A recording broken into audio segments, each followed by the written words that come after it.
Assalamualaikum warahmatullahi wabarakatuh. Innal hamdalillah nahmaduhu wa nasta'inuhu wa nastaghfiruh wa na'udzu billahi min sururi anfusina wa min sayyiati a'malina. May yahdihillahu fala mudhillalah wa may yudlil fala hadiyalah. Asyhadu an la ilaha illallah wa asyhadu anna Muhammadan abduhu wa rasuluh alladzi la nabiyya ba'dah. Perkenalkan, nama saya Tasya Putri Siregar.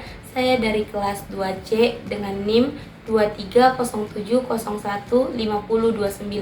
Di sini saya ingin memaparkan sedikit tugas akhir dengan mata kuliah karakter building yang bertemakan dengan kepemimpinan. Warahmatullahi wabarakatuh. Waalaikumsalam warahmatullahi wabarakatuh. Di sini saya ingin mewawancarai Ibu Mitra Sami Gultom terkait dengan tugas akhir saya, yaitu tugas karakter building tentang kepemimpinan.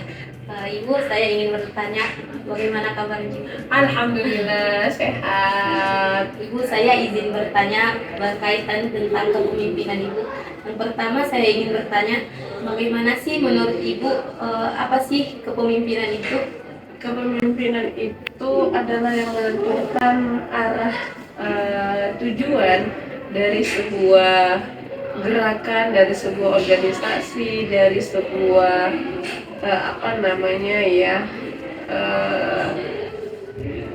kehidupan. Saya pikir demikian. Kalau dia pemimpin di organisasi, maka yang menentukan organisasi itu salah satu yang paling penting, peran krusialnya adalah pemimpin. Kalau kepemimpinan dalam diri sendiri, konteksnya adalah menentukan arah tujuan hidupnya, maka mengatur langkahnya itu adalah jiwa kepemimpinan. Yang kedua, Ibu, selama Ibu memimpin, ada sih Ibu temukan perbedaan pendapat? Oke, dan bagaimana cara mengatasinya?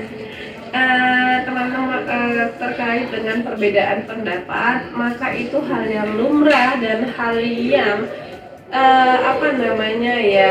lumrah, dan itu adalah sunatullah, karena memang Allah menciptakan kita itu kan berbeda-beda, dari suku, dari ras, dari lingkungan yang berbeda, sehingga itu menimbulkan sikap yang berbeda dari seseorang, dari setiap orang. Sehingga jiwa kepemimpinan di sini ketika menemukan hal-hal yang berbeda tersebut, maka hal utama yang harus disadarkan adalah itu tadi, perbedaan itu lumrah, perbedaan itu sunnatullah, tetapi di kepemimpinan itulah yang menentukan bahwasanya walaupun berbeda tapi tujuan dan arahnya sama, sehingga kalaupun dia berbeda, maka penentuan arah dan tujuan itu ada di pemimpin tersebut.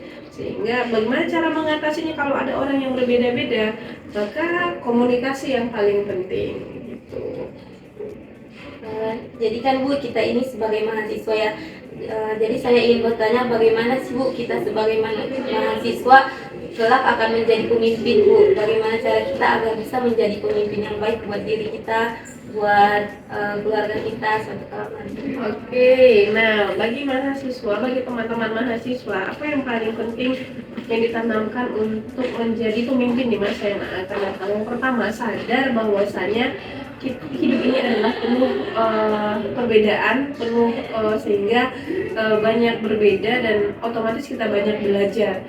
Nah, kesadaran akan hal perbedaan itu yang menjadikan kita bahwasanya kita banyak belajar dalam artian bukan hanya belajar di kelas, tapi belajar mengenai apa yang terjadi di kehidupan. Terus juga selain itu kita juga harus banyak membaca. Bukankah juga surah pertama itu adalah disuruhnya membaca, baik membaca secara literal yaitu di buku, tapi juga membaca kondisi-kondisi terkini, sehingga itu menambah wawasan. Yang ketiga itu adalah organisasi.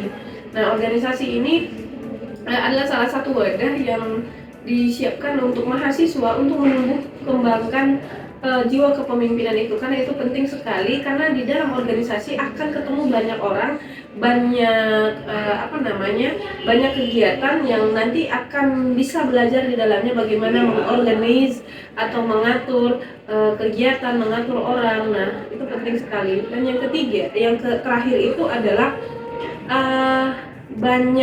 selain tadi banyak belajar, banyak membaca, banyak berorganisasi, yaitu banyak jalan-jalan. Nah, dalam artian kalau banyak jalan-jalan maka akan banyak yang dilihat. Dengan banyak yang dilihat maka akan kita mengerti bahwasanya hidup itu beragam, hidup itu sangat-sangat berbeda di tempat yang lain, sehingga kita bisa lebih menyikapi hal-hal yang berbeda dengan kita. Mungkin itu Kak Tasya. Ya, terima kasih atas pertanyaan. Semoga Allah memberikan kesehatan kepada ibu dan kesehatan juga buat keluarga-keluarga. Terima kasih. Terima kasih. Baik. Mungkin cukup sekian wawancara dari saya. Unzur ma qala wala tanzur man qala. Nun wal qalami wa ma yasturun fastabiqul khairat. Assalamualaikum warahmatullahi wabarakatuh.